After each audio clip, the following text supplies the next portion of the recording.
एक बार जोरदार तालियों से स्वागत करें।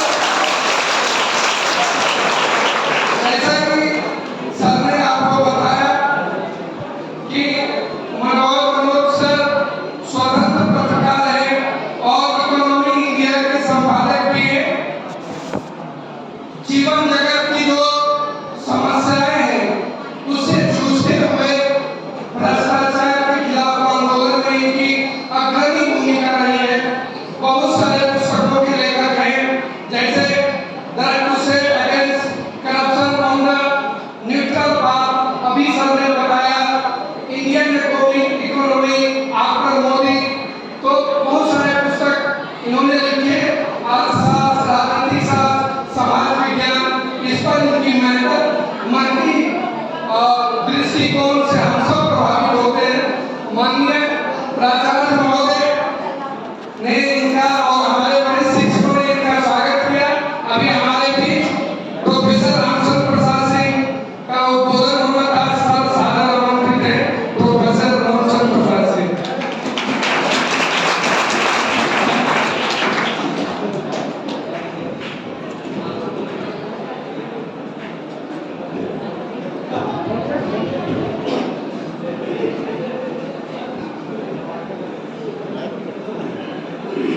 आदरणीय वनाचार्य महोदय डॉक्टर विपिन कुमार राय,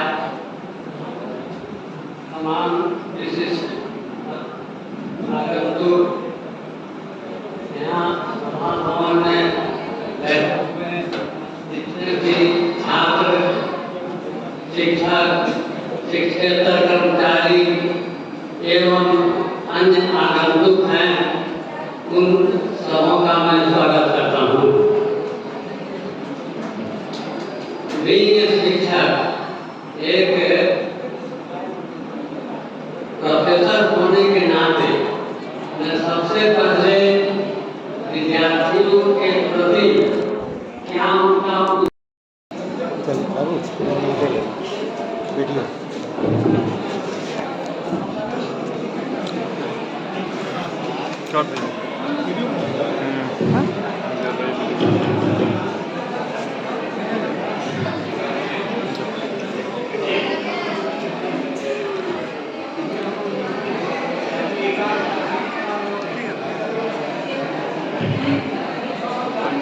बहुत बहुत धन्यवाद प्रिंसिपल साहब।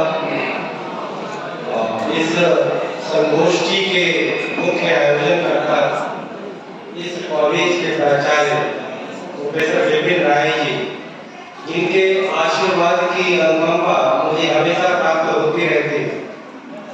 मंच पर बैठे आज के इस कार्यक्रम के मुख्य अतिथि प्रोफेसर राम प्रसाद पांडे जी, विशिष्ट अतिथि प्रोफेसर रामन प्रसाद सिंह जी, राम अनुखा प्रसाद सिंह जी, हमारे जो हमारे वरिष्ठ प्राध्यापक वक्ता ने जो शिक्षा को लेकर के जो अपनी त्वरित टिप्पणी दी, उसमें शिक्षा की नैतिकता, शिक्षा की व्यवहारिकता और जो मौजूदा जो परिदृश्य है उस पर उन्होंने बड़ी बेबाक टिप्पणी की।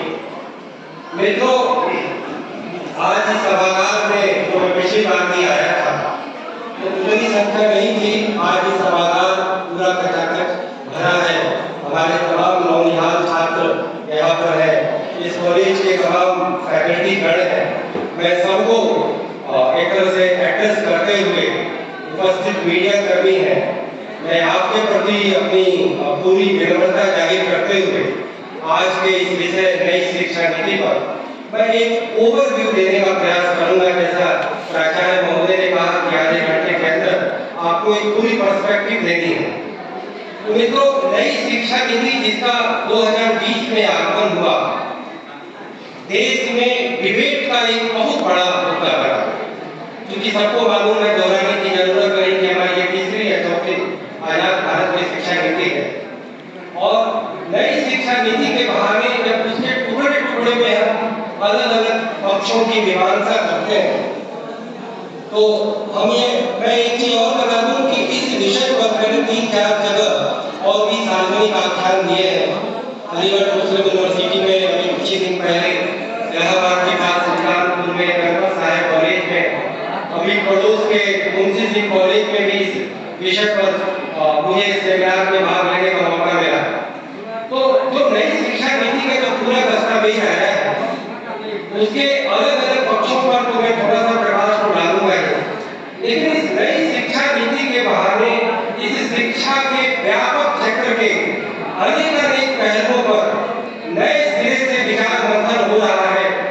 बड़े अच्छे सुझाव आ रहे हैं, बड़ी मौजूदा परिस्थिति का बड़ा ही अच्छा पुनरावलोकन हो रहा है। तो मैं ये कहना चाहूंगा कि शिक्षा, क्योंकि मैं अर्थशास्त्र का विद्यार्थी हूँ और हमारे विगत के भी वक्ता अर्थशास्त्र के बड़े वेटरन प्राध्यापक रहे हैं, शिक्षा हमारी अर्थव्यवस्था का एक मेन ब्रांड भी है। हमारे मानव विकास का पहला एक तरह से एलिमेंट यानी कि शिक्षा, स्वास्थ्य, सफाई, न्यूट्रिशन, पोषाहार। अर्थव्यवस्था की यदि हम बात करें तो हमारी इकोनॉमी का मेन ब्रांड इस आधार पर है कि देश में ऑर्गेनाइज्ड वर्कफोर्स 3 करोड़ का है, तो उसमें 1 करोड़ टीचर है। अर्थव्यवस्था की हम बात करें तो देश की 140 करोड़ की आबादी में करीब 30 से 35 करोड़ स्टूडेंट कम्युनिटी की आबादी, और वह स्टूडेंट कम्युनिटी की आबादी जब हर तरीके से शिक्षित, प्रशिक्षित, गुणवान और हर तरीके से निपुण होती है तो देश की अर्थव्यवस्था जिसका मुख्य आधार सर्विस इकोनॉमी है, सेवा अर्थव्यवस्था है, तो सकल घरेलू उत्पाद में जिसका योगदान करीब 50% है, उसको एक कई तरीके से मल्टीप्लाई इफेक्ट डालते हैं, उसे मेनीफोल्ड उस पर जो है प्रभाव डालते हैं। एक ह्यूमन रिसोर्स का एक बहुत बड़ा माध्यम बनता है, लोग अर्जन करते हैं, फिर वो इकोनॉमी में एक्सपेंड होता है। शिक्षा के तमाम संस्थाओं का क्या अर्थशास्त्र है। तो मैं ये कहना चाहूंगा कि नई शिक्षा नीति के बहाने मैं थोड़ा सा संक्षिप्त में पहले प्रकाश डाल दूं कि क्या उसकी विशिष्टता है, बार इसका जिक्र हुआ है। तो इसको 2 पार्ट में बांटा गया है, स्कूल एजुकेशन और हायर एजुकेशन। त्वरित रूप से बताते चले कि अभी सरकार ने फैसला लिया कि हायर एजुकेशन पर एक कमीशन बनाया जाएगा। इस पर अलग अलग समय में अलग अलग तरीके का कहीं ना कहीं एक्सपेरिमेंट सरकारें करती है, लेकिन मेरा मानना है इस विषय पर बात करने के नाते, इस विषय पर अपना चिंतन मंथन जो मैंने किया है, कि शिक्षा के संपूर्ण परिदृश्य को लेकर कहीं न कहीं सरकारों में थोड़ा सा संशय है, कंफ्यूजन है, और वो तय नहीं कर पा रही है कि किस तरीके से शिक्षा का एक टोटल एक सिंड्रोम तैयार किया जाए। जैसा कि सर ने कहा कि शिक्षा जो है केंद्र की भी सूची में है, लेकिन राज्यों की मुख्य सूची है, फिर समवर्ती सूची में आया। लेकिन मैं एक बात का उल्लेख करना चाहूंगा कि देश में जो प्राथमिक शिक्षा का सेगमेंट है वो 3rd tyre of democratic governance के जिम्मे करीब जा चुका है। अब वो नगर पंचायत और ग्राम पंचायतों के जिम्मे प्राथमिक शिक्षा का पूरा जो दस्तावेज है, उसका जो टेक्स्ट है, टेक्स्ट बड़ा ही फैंटास्टिक है, बड़े अच्छे शब्दों का उपयोग किया गया है, बड़े ही अच्छे तरीके से स्वप्न एक तरह से देखने का काम किया गया। स्वप्न देखना कोई गलत नहीं है, नकारात्मक रूप में नहीं कह रहा हूँ। उसकी ऑब्जेक्टिव, उसका पूरा प्रियम्बल बड़ा ही शानदार है। लेकिन मैं थोड़ा सा जिक्र कर दूं, पहले मैटर का तो मैं अपनी बात कहूँगा, अपनी तफसीर बताऊँगा कि स्कूल एजुकेशन में अर्ली चाइल्डहुड केयर यानी कि शुरू में बच्चों को किस तरीके से केयर किया जाए और उनको नर्सरी से लेकर ऊपर कैसे बढ़ाया जाए। एजुकेशनल लिटरेसी एंड न्यूरोक्रेसी यानी कि साक्षरता दर हमारे लिए शुरू में ये बड़ा अभियान रहा, जिसके लिए हमने वैश्विक शिक्षा चलाया। हमारी साक्षरता दर पहले 30 थी, 40 थी, 50 थी, 60 थी, 70 थी, 80 के आसपास करीब आई। सर्व शिक्षा अभियान जो 1998 में वाजपेयी गवर्नमेंट ने लाया, उसका पहला प्राथमिक उद्देश्य यही था कि शिक्षा का ऐसा फिजिकल इंफ्रास्ट्रक्चर तैयार किया जाए। और नंबर ऑफ टीचर्स कितने ज्यादा आए ये बात अलग है कि कुछ परमानेंट टीचर्स, कुछ नियोजित शिक्षक को लेकर के पूरा एक हॉटपॉट सिस्टम बन गया। और उसके साथ साथ मैं भी अपने आप को कहने से नहीं रोक पा रहा हूँ, जिसका मैं बाद में जिक्र करता कि शिक्षा एक ऐसा महत्व है जिसमें कि तीनों सेक्टर आते हैं, सरकारी सेक्टर, प्राइवेट सेक्टर और तीसरा वॉलंटरी सेक्टर यानी स्वयंसेवी सेक्टर। और शिक्षा एक ऐसा महत्व है जिसमें कि केंद्र, राज्य और स्थानीय लोक तांत्रिक संस्थाएं भी आती शिक्षा एक ऐसा महत्व है जिसके 3 सेगमेंट है, प्राइमरी एजुकेशन, सेकेंडरी एजुकेशन यानी कि 12वीं तक, और फिर हायर एजुकेशन, फिर उसमें प्रोफेशनल एजुकेशन भी जुड़ जाता है, मिशनरी एजुकेशन भी जुड़ जाता है, अलग अलग तरीके के आयाम जुड़ते हैं। स्किल डेवलपमेंट भी सरकार करवा रही है कि जो आर्टिजन है या जो कोई वयस्क हो चुके हैं या ज्यादा उम्र दराज है, काम करते हैं, तो उनको प्रशिक्षित किया जाए। तो इतने सारे परिदृश्य के बीच जो नई शिक्षा नीति आई, वह शब्दों के जुमलों में तो बड़ा ही अच्छी लगी, लेकिन वह पूरी शिक्षा के परिदृश्य को अनदेखी करती हुई मुझे दिख रही है। तो मैं कहूँगा कि शिक्षा का जो नई शिक्षा नीति आई, उसमें ड्रॉप आउट रेट की भी बात की गई, जिसको कि 5वीं तक हमारे 45% बच्चे पढ़ाई छोड़ देते थे निर्धनता के वक्त, क्योंकि उनके माँ बाप गरीब थे, उनके लिए कोई आमदनी का जगह नहीं था। तो उसके लिए मध्याह्न भोजन योजना एक क्रांतिकारी योजना 1993 में नरसिंह राव ने लाया और उसकी वजह से ड्रॉप आउट रेशियो घटा। लेकिन दुर्भाग्य से जब पिछले दिनों जब कोरोना आया, तो कोरोना में हमारे जो तमाम स्कूल थे वह फाइबर नेटवर्क से नहीं जुड़े हुए थे और वो डिजिटल नेटवर्क से नहीं जुड़े थे, और उसी समय देश में दो दुनिया तैयार हो रही थी। एक तरफ प्राइवेट सेक्टर में जो पब्लिक स्कूल है, उनमें जो एडमिटेड बच्चे हैं वो ऑनलाइन एजुकेशन ले रहे थे, और गांव के बहुसंख्यक बच्चे नेटवर्क डिजिटल नेटवर्क के अभाव में छात्र से जो है बाल मजदूर बनने की तैयारी कर रहे हैं। और 2-3 साल से बाधित हुआ, और इस पर ज्यादा रिपोर्टें नहीं है, ज्यादा इस पर सार्वजनिक विमर्श नहीं हुआ कि किस तरीके से देश में साक्षरता का अभियान कैसे जो है वो कोरोना की वजह से इंफ्रास्ट्रक्चर के अभाव में बंद हो गया। तो मित्रों, मैं शिक्षा नीति की बात कर रहा था, जिसमें जो चौथा बिंदु स्कूल एजुकेशन का है, curriculum and pedagogy in school, learning should be holistic, integrated, enjoyable and engaging। बहुत अच्छी लाइन है, ये बड़ी अच्छी लाइन है, इसे परफेक्ट बनाने की लाइन है। फिर जो है आगे एक एग्रीमेंट किया गया टीचर को लेकर के भी तमाम डिबेट हो रहे हैं कि कोई कॉन्ट्रैक्ट पर टीचर है, कोई परमानेंट है, कोई सरकारी स्कूल में है तो वो वेतन एक कोर्स से जुड़ा है, प्राइवेट स्कूल में है तो उसका शोषण होता है। अलग अलग तरीके की दुनिया हमारे जो देश में जो असमानताओं का मुख है, जिसका जिक्र हमारे पूर्व प्राचार्य महोदय कर रहे थे। सचमुच मैं ये मानता हूँ कि हमारे देश में गैर बराबरी की एक बहुत बड़ी वजह शिक्षा की अलग अलग जो दुनिया बनी है उसकी वजह से है। और गैर बराबरी दूर करना हो, अगर मेरा बस चले तो मैं सरकारों में एक अलग मंत्रालय बनाऊं, समता समानता मंत्रालय, कि जिस देश में जो इतनी तरह की गैर बराबरी है, वो गैर बराबरी जो जन्म से है उस पर हमारा वश नहीं है, लेकिन शिक्षा, स्वास्थ्य, रोजगार, श्रम, पोषाहार, वर्किंग कंडीशन, ये सब कुछ ऐसे बिंदु है जिसके जरिए हम एक समतामूलक समाज बना सकते हैं।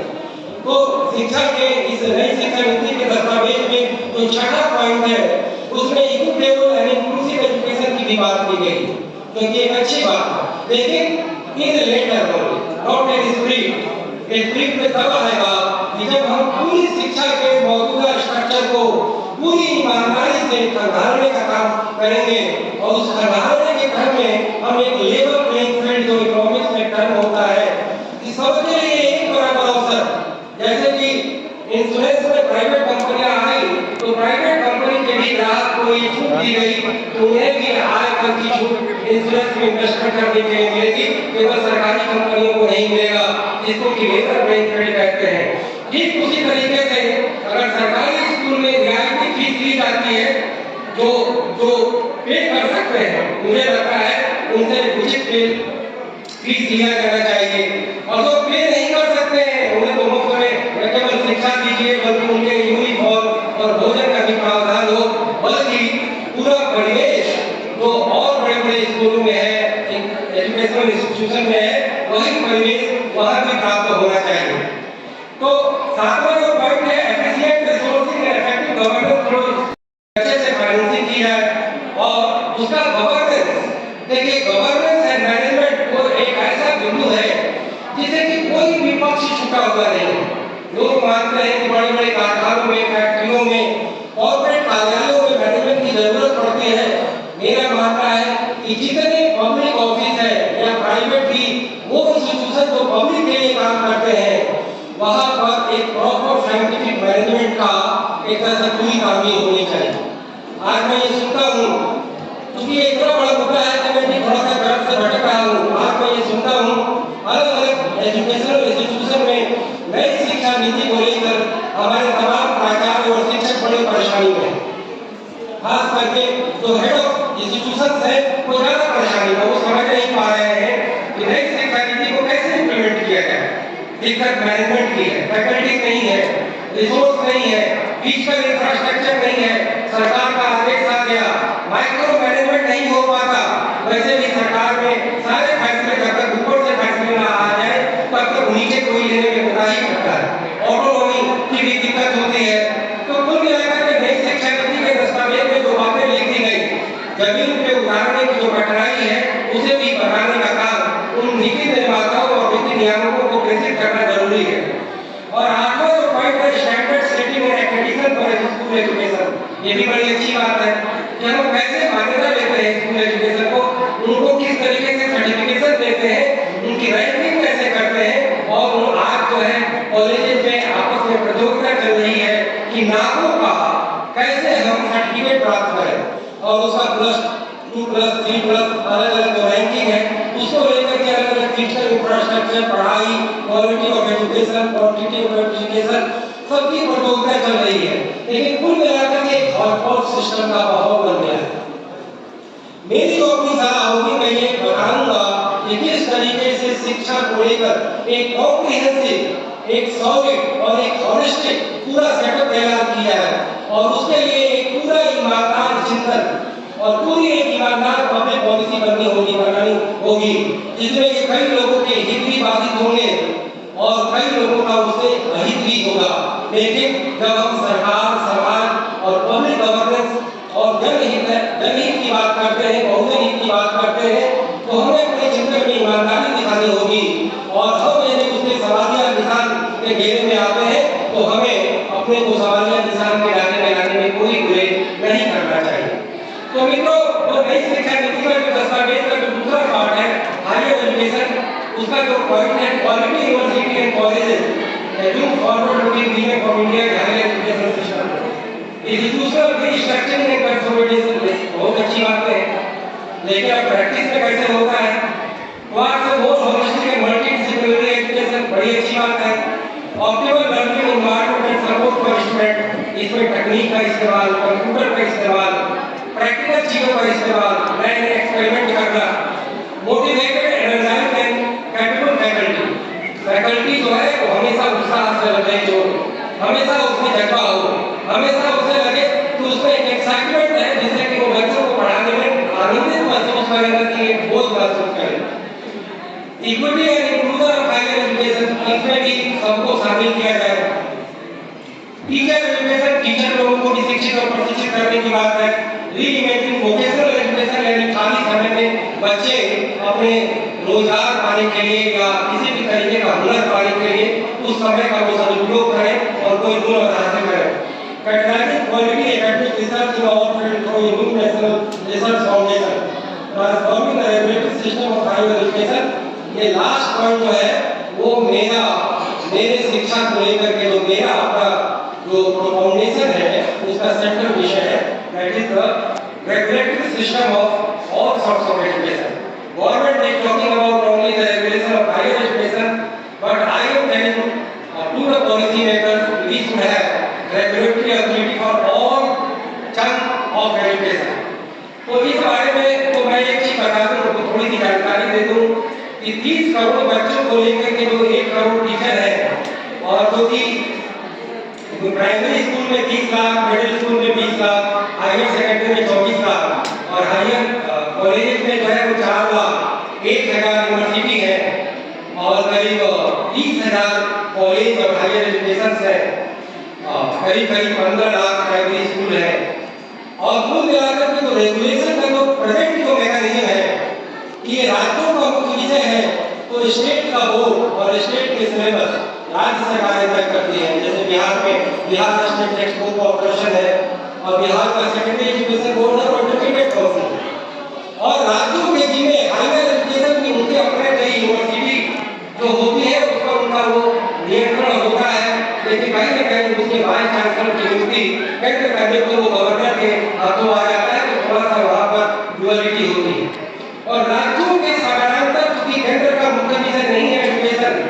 लेकिन सेंट्रल भी अपनी 5वीं से लेकर के 12वीं तक जो है वो सेंट्रल स्कूल का प्रावधान किया हुआ है और उसमें ये बात ठीक है कि उसमें भी संकर लोग समाज बनता है, वो अपने केवल कर्मचारियों और सैनिकों को ज्यादा एडमिशन में प्रायोरिटी देते हैं। दूसरा कैसे का एक अपना बोर्ड है जो एक कहीं न कहीं एक तरह से मॉडल बोर्ड है सीबीएसई, और राज्यों में भी आज प्राइवेट स्कूल लोग बन रहे हैं सीबीएसई के मतलब की वो चाहते हैं कि मान्यता मिले, क्योंकि यहाँ पर भी दो दुनिया बनती है, दो तरह का फैशन बनता है, एक ये स्टेट बोर्ड का पढ़ा है और ये सेंट्रल बोर्ड का पढ़ा है। मैं ये इस बात के बिल्कुल खिलाफ हूँ। और तीसरा एक आईसीएसई है जिसके बारे में हम लोग जानते हैं कि वो तीसरा लेवल है। और फिर जो है आपका यूजीसी है जो हायर एजुकेशन को फाइनेंशियली और पॉलिसी वाइज जो है रेगुलेट करता है, जो एक नीति नियामक संस्था है। अब उसको अलग तरीके से बदलने की बात हो रही है। तकनीकी शिक्षा को लेकर के केंद्र का एक रेगुलेटर है AICTE, जिसने वो कॉलेज को डिग्री देना है क्या उसमें जिसका उसकी रेटिंग है कौन से बच्चे जाएंगे उसका वो निर्धारण करता है। तो कुल मिलाकर के ये जो रेगुलेटर है और जो भारत की शिक्षा का जो पूरा स्ट्रक्चर है, मुझे लगता है कि नई शिक्षा नीति के निरूपणकारों ने इस बात को समझने का प्रयास नहीं किया कि भारत की शिक्षा में एक समानांतर दुनिया चलती है, वो है निजी क्षेत्र की शिक्षा। आंकड़े बताते हैं कि गाँवों में आजकल घर की आर्थिक दृष्टि से लोग ज्यादा कमजोर होते हैं, अंग्रेजी माध्यम की शिक्षा के प्रति पूरा झुकाव नहीं होता, लेकिन आजकल कैसे चल रहा है कि सरकारी स्कूलों में शिक्षक पढ़ाते नहीं, बच्चे जाते नहीं और वहाँ उस तरीके का एक रोबस्ट डिपार्टमेंट नहीं होता, यहाँ टीचर बिल्कुल उत्साह से लगे हैं। आजकल के पाठक इफेक्ट आया हुआ है, मीडिया में चर्चा हो रही है, स्कूलों में एडमिनिस्ट्रेशन को संबोधित किया जा रहा है, उन्होंने अपनी बाउंड्री पार करके हायर एजुकेशन में भी चले गए। अब ये डिबेटेबल इशू है कि के पाठक इतना अच्छा कर रहे हैं, कई लोगों को उससे अपना हित पर जो है बाधा भी पहुंच रही है, लेकिन जब कोई फैसला लिया जाता है तो कई उसके बुरे नतीजे भी आते हैं, कई जगह अन्याय भी होता है। मैं इस बात को बखूबी समझ सकता हूँ क्योंकि सिस्टम हमारा परफेक्ट नहीं है। तो प्राइवेट स्कूल आजकल गाँव के आंकड़े आ रहे हैं 47% प्राइवेट स्कूल और प्राइवेट एजुकेशन के गाँव में चल रहे हैं और सरकार का कोई रेगुलेशन नहीं। सरकार क्यों नहीं एक ऐसा रेगुलेटर बनाती है कि प्राइवेट सेक्टर की क्या बोलते हैं रियलिटी को जानती है कि शिक्षा में आप नहीं करा सकते, एक कट्टर से कट्टर एक कॉर्पोरेट सरकार भी आ जाए तो एजुकेशन और हेल्थ में भारत में जो प्राइवेट सेक्टर की दुनिया इस कदर बढ़ती हुई है उसे डिल्यूट नहीं कर सकती, उसे निर्मूल नहीं कर सकती। तो यहाँ पर नई शिक्षा नीति के जरिए नीतिकारों को ये तय करना चाहिए कि रेगुलेटर लेके आए, जो लोग एफोर्ड कर सकते हैं वो प्राइवेट सेक्टर में पढ़ाए, जो एफोर्ड नहीं कर सकते वो पब्लिक सेक्टर में पढ़ाए।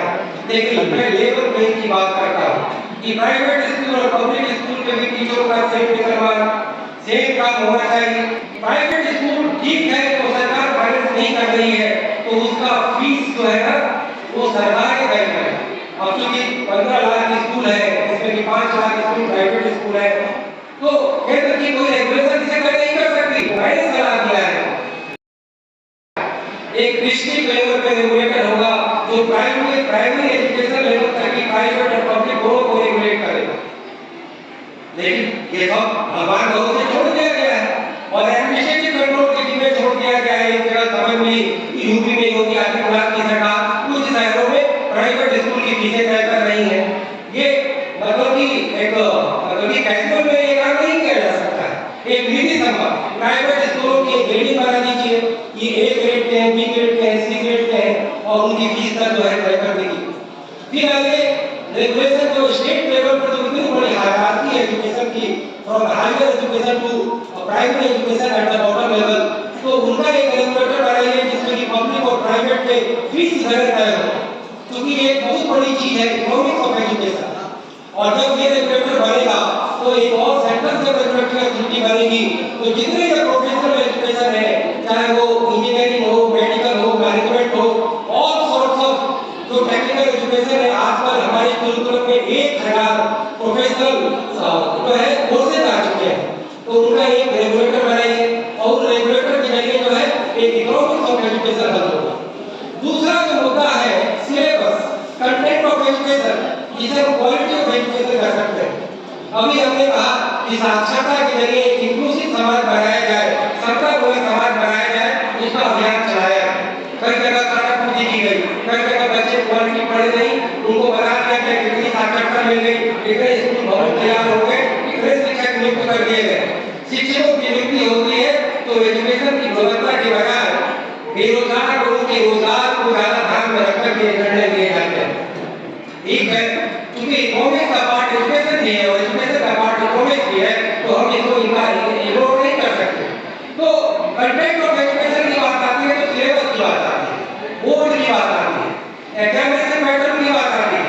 अभी हमारे सब कह रहे थे कि मेघालय की शिक्षा पद्धति, ये ठीक है कि 200 सालों से शिक्षा पद्धति चल रही है, काफी डिबेट होते हैं, लेकिन उसके बाद आजाद भारत में भी तो डिबेट हुए। हमने देखा कि जब ग्रेडिंग पैटर्न लाया गया कपिल सिब्बल के द्वारा, तो कई लोगों ने उसकी आलोचना की, कई लोगों ने तारीफें की। बाद में ये समझा गया कि बच्चों को पढ़ने के प्रति जो है जो जितना उन्मुख होना चाहिए ग्रेडिंग एजुकेशन एग्जामिनेशन की वजह से वो नहीं हो पाते।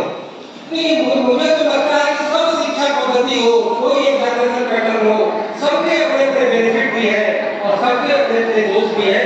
कोई एक पॉलिसी हम लेके नहीं कर सकते, लेकिन फंडामेंटली जो सिलेबस ऑफ एजुकेशन है, मुझे लगता है कि वह जब तक हम पूरे राष्ट्रव्यापी नहीं बनाएंगे, देश में समतामूलक समाज कभी नहीं बनेगा। नहीं तो अंग्रेजी माध्यम से शिक्षा की अलग दुनिया है, जो कॉर्पोरेट में नौकरी करते हैं, करोड़ों के मालिक होते हैं, एमएससी में जाते हैं, और उससे कम पढ़े लिखे लोग होते हैं, जो देसी लोग होते हैं, जो बड़े मेधावी होते हैं, वो आईएएस कैडर बन जाते हैं, और उससे और नीचे जाए तो गरीबों के बच्चे जो 12वीं तक पढ़ जाकर के पढ़ाई छोड़ देते हैं। नौकरी में डिमांड और सप्लाई का जो होता है, तो नौकरी की सप्लाई नहीं है, उन्हें नौकरी नहीं मिल पाती, मिलती भी है तो निकृष्ट नौकरी मिलती है या कम प्रतिष्ठा वाली नौकरी मिलती है। तो तमाम श्रमजीवी से एक्सप्रेस से लेकर के और जनरल एक्सप्रेस से लेकर के बैठते हैं गाड़ी में और जाते हैं देश के इंडस्ट्रियल सेंटर, देश के बड़े बड़े महानगर, और 10 से लेकर के 20 या 25 हजार की कार पर नौकरी पाते हैं। फिर तीसरी दुनिया है जो कि 5वीं 6वीं तक पढ़कर पढ़ाई रोक देती है, बाल मजदूर बन जाते हैं और 8 और 10 हजार की तनख्वाह पर नौकरी करते हैं। तो कुल मिलाकर के जो हमारा जो कंटेंट ऑफ एजुकेशन है, क्वालिटी ऑफ एजुकेशन है, इंक्लूजन ऑफ एजुकेशन है, उस पर बड़ी गंभीर चिंतन की जरूरत है, गंभीर माइक्रो प्लानिंग की जरूरत है और केस टू केस स्टडी करने की जरूरत है। कहाँ पर जो है समस्या है, उस समस्या को दूर करने की जरूरत है। इसमें किसी कॉलेज के टीचर को, कॉलेज स्कूल के प्रिंसिपल को हम डायरेक्ट तो दोषी नहीं दे सकते, क्योंकि सिस्टम बनाना सरकार का काम है, परफॉर्मेंस करना वो टीचर का काम है और ज्ञान को अर्जित करना वो स्टूडेंट का काम है। तो कुल मिलाकर के तो हमने बात की सिलेबस को लेकर के, मुझे लगता है उस सिलेबस में जो भाषा शिक्षा का जो भाषा का विभाजन होना चाहिए, उसे लेकर के इस नई शिक्षा नीति ने एक क्रांतिकारी काम किया। देश की भाषाओं में स्कूल की शिक्षा को अपनाने का जो एक फैसला नई शिक्षा नीति के द्वारा जो लिया गया, मुझे लगता है कि देश में समतामूलक समाज बनाने और एक इंक्लूसिव एजुकेशन सिस्टम लाने में एक बहुत बड़ा कार्य साबित होगा। क्योंकि हम ये मानते हैं कि भारत में 200 साल की जो ब्रिटिश लेगेसी रही है, उसमें अंग्रेजी इस कदर हमारे फाउंडेशन में चली गई है तो उसे हम हटा नहीं सकते। तो बड़े बड़े राष्ट्रवादी दुनिया में हिंदी का आख्यान करके अंग्रेजी को गाली देकर उसे हम ओमिट नहीं कर सकते, और एक रियलिटी है। कभी तो लालू यादव जैसा देसी आदमी भी गाँव के बच्चों को अंग्रेजी में पढ़ाने की बात करता था और वो खुद टूटी टूटी अंग्रेजी बोलने का भी कहीं न कहीं प्रयास करते थे। तो अंग्रेजी को हर व्यक्ति के लिए अनिवार्य किया गया और लेकिन एक एडिशनल ज्ञान के रूप में एडिशनल भाषा है। लेकिन जो हमारे जो तमाम जो 22 जो भाषाएं हैं, सब मेरे लिए बराबर। मैं हिंदी की प्रयोगकारी नहीं करता, मैं हिंदी की प्रयोगकारी करता हूँ तो मराठी, तमिल, तेलुगु, कन्नड़, क्योंकि वो भी हमारे हृदय का टुकड़ा है, वो भी भारत माँ के किसी भी भूमि से निकला हुआ एक सांस्कृतिक जो है वो एक भाषा का एक अपना संसार पैदा करता है। तो नई शिक्षा नीति की जो सबसे बड़ी विशेषता है कि देसी भाषाओं को प्रोत्साहन दिया जाए, लेकिन अब राज्यों के अपने अपने ऑथोरिटी का सवाल आ जाता है। केंद्र अगर कोई अच्छी पहल भी करता है तो राज्यों को लगता है कि हमारे कार्य क्षेत्र में वायलेशन कर रहे हैं। जैसे नीट को लेकर, जैसे कि जेईई को लेकर के सरकार ने बड़ा ही होलिस्टिक पैटर्न बनाया है, नेशनल टेस्टिंग एजेंसी के जरिए दोनों एग्जामिनेशन को एक सेंट्रलाइज्ड वे में एक तरह से कोऑर्डिनेट करती है और उनके मार्क्स के आधार पर देश के जितने मेडिकल और इंजीनियरिंग कॉलेज की लिस्ट है उनके आधार पर एडमिशन होता है कि कहीं से कोई पक्षपात की कोई शिकायत न हो।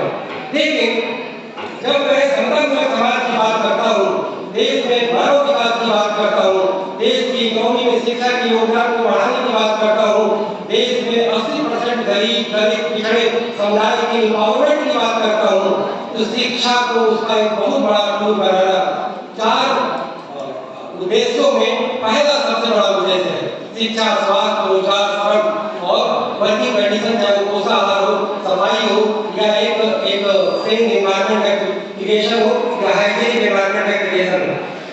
लेकिन जो हमारा जो सिलेबस की जब बात आती है तो हर राज्यों की बोर्ड अलग-अलग है, हर राज्य अपने हिसाब से तय करता है। फिर देश स्तर पर जो ह्यूमन रिसोर्स तैयार होता है उसमें बहस होता है।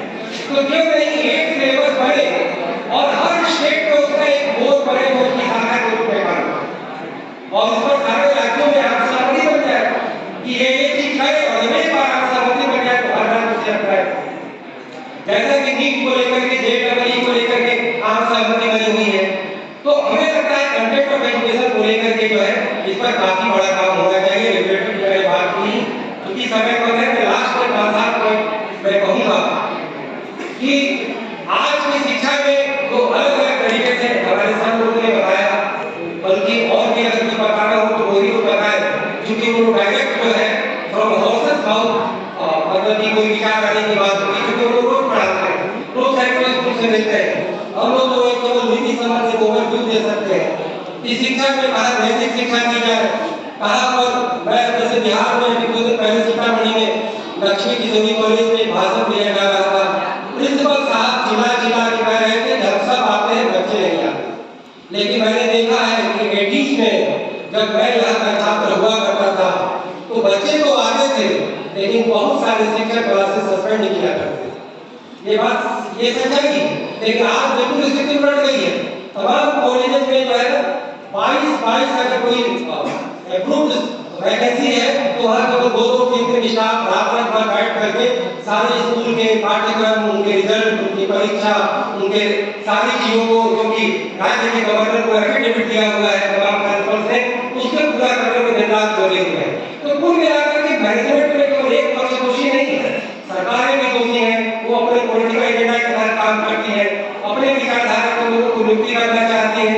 मुझे लगता है जो रिफॉर्मर होगा, हो सकता है कि ये पार्टी मे बी रिफॉर्मर और may not be reformer, it's debatable issue, लेकिन मुझे लगता है इस तरीके का रिफॉर्म होना चाहिए जो कि बिल्कुल पॉलिटिकली मोटिवेटेड ना हो, बिल्कुल रिफॉर्म सेंट्रिक हो और उसके तहत हमें एक नहीं करेगा एक मानव को जिसका मैं सबका जिक्र नहीं कर सकता। अब जैसे कई जगह रिसोर्स कम की समस्या है, अभी 2 साल पहले नरेंद्र मोदी ने लाल किले के प्राचीर से कहा कि 1000 करोड़ के लागत पर देश में भाई वो क्या बोलते हैं ऑप्टिक फाइबर बिछाया जाएगा और देश के सारे स्कूलों को ऑनलाइन खोला जाएगा। फिर आगे बढ़ना जैसी कोई हालात ना हो तो बच्चों की पढ़ाई बाधित न हो। इसी तरीके से रोजगार पर शिक्षा, व्यक्तित्व पर शिक्षा, देश में मतलब कि राष्ट्रवाद की शिक्षा, मैं तो राष्ट्रवाद से ज्यादा जरूरी मानता हूँ कि आपको मानवतावादी शिक्षा हो, नैतिकतावादी शिक्षा हो। कि आज की शिक्षा जो कहीं न कहीं समाज में विभेद पैदा करती है, एक बड़ा अच्छा पढ़ा लिखा अंग्रेजी माध्यम से पढ़ा इतना एरोगेंट हो जाता है कि वो नॉन अंग्रेजी माध्यम से पढ़े लिखे को हिकारत के भाव से देखता है। हमें वो शिक्षा नहीं चाहिए। शिक्षा हमें वो चाहिए जो बिल्कुल आम लोगों से जुड़ती हो, करुणा पैदा करती हो, न्यायशीलता पैदा करती हो और देश में जीवन रिसोर्स मजबूत करने की बात तो अपनी जगह है ही। इसके अलावा तो इकोनॉमिक्स की यहाँ से बात है कि फॉरवर्ड लिंकेज इफेक्ट और बैकवर्ड लिंकेज इफेक्ट, कि एक तरफ एजुकेशन पर इन्वेस्टमेंट करते हैं वो लॉन्ग टर्म में रिटर्न भी देता है, एम्प्लॉयमेंट भी देता है। लेकिन एक बात मैं और इकोनॉमिक्स के विद्यार्थी होने के नाते कहना चाहूँगा कि जो रिसोर्सेज है we are not country like America और चाइना, कि हमारा जो है $20 ट्रिलियन और $11 ट्रिलियन की इकोनॉमी है, हमारी इकोनॉमी सिर्फ 3.5 और $4 ट्रिलियन की इकोनॉमी है। तो ऐसे में रिसोर्स की कमी है, लेकिन जो अवेलेबल रिसोर्सेज है उसका मैक्सिमम यूटिलाइजेशन, जो अवेलेबल फिजिकल इंफ्रास्ट्रक्चर हो उसका मैक्सिमम यूटिलाइजेशन हो। मैं देखता हूँ कि सरकार के तमाम बिल्डिंग, तमाम इंस्टीट्यूशन अरबों के लागत पर बने हैं, लेकिन उसका फुल यूटिलाइजेशन नहीं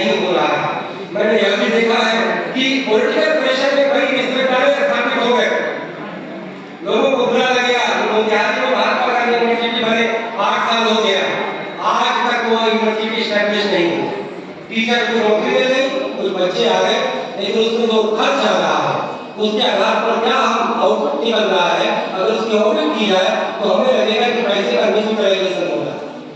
I also want we have more than 1,000 university all over the country. अभी गवर्नमेंट सेक्टर का केवल 400 यूनिवर्सिटी है। अमेरिका के न्यूयॉर्क में अकेले 70 यूनिवर्सिटी है। हमारी दिल्ली में मुस्लिम सेक्टर यूनिवर्सिटी है। लेकिन इसका मतलब ये नहीं कि यूनिवर्सिटी बढ़ा करके भवन खड़ा कर दिया जाए और सफेद हाथी की तरह केवल दिखा दिया जाए कि विश्वविद्यालय बन गया। मैं जिक्र करना चाहूँगा, हमारे दिल्ली के बगल में ग्रेटर नोएडा में विश्वविद्यालय है, गौतम बुद्ध विश्वविद्यालय, जिसे मायावती ने बनाया था। करीब 5,000 करोड़ की लागत पर बना हुआ विश्वविद्यालय, जिसकी टोटल जो पढ़ाने की जो क्षमता है वो 25,000 है। ह्यूज मतलब कैंपस है, तमाम बिल्डिंग और भवन और तमाम चीजें तैयार है, लेकिन चूंकि पॉलिटिक्स होती है तो उसमें बच्चों की संख्या सिर्फ 5,000 है। मैं पिछले साल एक कार्यक्रम में वहाँ गया था, तो मेरी बात हुई तो वो लोग इतने रो रहे थे, वहाँ के बड़े ईमानदार कर्मचारी कह रहे थे कि अगले साल घट के 4,000, हमें डर है कि अगले साल और घट कर जाए। तो क्या ये सब प्लानिंग की कमी है, नियोजन की कमी है? हम किसी हेड ऑफ इंस्टीट्यूशन को तो नहीं दे सकते। कुल मिलाकर के हॉलिस्टिक मैनेजमेंट का सवाल है, केस टू केस देखने का सवाल है। एजुकेशन एक बड़ा सेक्टर है। नीतीश कुमार जी ने बिहार में बहुत बड़ा काम किया, लेकिन क्वालिटी ऑफ एजुकेशन के मामले में वो एक बड़ी चूक कर गए। सर्व शिक्षा अभियान के तहत देश के बिहार के गाँव में स्कूल बन गए, लेकिन शिक्षकों को नियुक्ति नहीं की तो रिसोर्स खर्च के अभाव में या फिर ग्राम पंचायतों को ज्यादा इम्पावर करने के नाम पर बड़ी ऑर्डिनरी टीचर की नियुक्ति हो गई। अयोग्यता किसी का भी भला नहीं करती, अयोग्यता कमजोरों और गरीबों को ज्यादा नुकसान करती है। इम्पावरमेंट जो है वो हमेशा कमजोरों का न्याय पाया करता है। अदरवाइज जो मजबूत व्यक्ति है वो समाज में वो अपने आप आगे बढ़ जाता है। रील हो गया वसुंधरा, जो मजबूत है माइटी राइट, वो तो कोई रास्ता निकाल लेता है। वह 1990 में लालू के प्राग में भी प्राइवेटाइजेशन और ग्लोबलाइजेशन के बदौलत भारत में जाकर विदेशों में जाकर उसके सेहत पर असर नहीं पड़ा, लेकिन राज्य के 80% जो गरीब और पिछड़े जो थे वो और पिछड़े होते हैं, क्योंकि केवल नारे थे, हमारे पास ठोस काम करने की कोई उसमें कोई आंसर नहीं था। तो कुल मिलाकर के शिक्षा पर यह जो समारोह आया है, जिसमें टू वे कम्युनिकेशन का एक तरह से क्षमा बना है कि छात्र भी है, शिक्षक भी है, और हम लोग बाहर से इंडस्ट्रियल पॉलिसी मेकिंग करने को लेकर के अपनी एक बस टिप्पणी कर सकते हैं। अगर इस तरीके की संगोष्ठी देश भर में हो तो मुझे लगता है शिक्षा को लेकर के परफेक्ट और एक बड़ा ही समीचीन, व्यवहारिक और बहुत सारी चीज अच्छाइयाँ भी है हमारे सिस्टम में, और क्या और अच्छाइयाँ होनी है, सबका एक अनुकूल वातावरण बनेगा तो देश दुनिया का सबसे बड़ा आबादी वाला देश है, दुनिया का सबसे ज्यादा साक्षर और दुनिया का सबसे ज्यादा रिच ह्यूमन रिसोर्स वाला भी कंट्री बनेगा, एक एम्पावर्ड सोसाइटी बनेगी।